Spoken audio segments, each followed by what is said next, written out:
Bonjour les FODMAPers, c'est Blanche, diététicienne nutritionniste, experte en troubles intestinaux dus au syndrome de l'intestin irritable et en FODMAP. Bienvenue dans cette vidéo, pourquoi le régime FODMAP ne marche pas chez moi. Beaucoup de personnes me disent Blanche, j'ai suivi le régime FODMAP, j'ai supprimé plein d'aliments, j'ai fait très attention et pourtant j'ai toujours des symptômes. Et souvent, à ce moment-là, vous vous dites soit ça ne marche pas sur moi, soit je fais mal les choses, soit mon cas est plus grave. Et je vais être honnête avec vous, dans la majorité des cas, le problème n'est ni votre motivation ni votre sérieux. Le régime FODMAP est un outil très utile, mais ce n'est pas un traitement complet du syndrome de l'intestin irritable. Il sert à réduire une partie des déclencheurs alimentaires, mais il ne règle pas tout ce qui peut entretenir vos symptômes.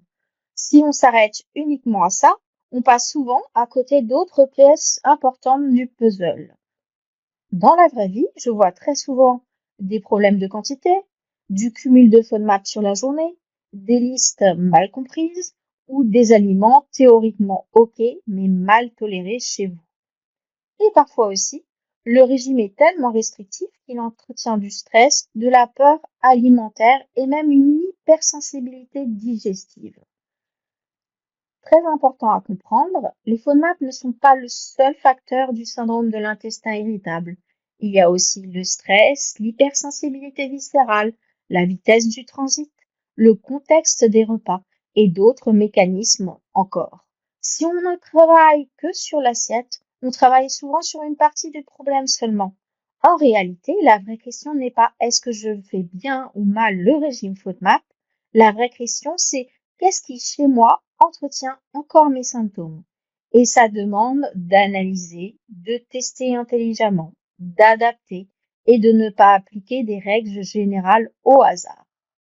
Si le régime FODMAP ne vous a pas vraiment soulagé, ça ne veut pas dire que votre cas est désespéré. Ça veut surtout dire qu'il manque probablement d'autres pièces au puzzle.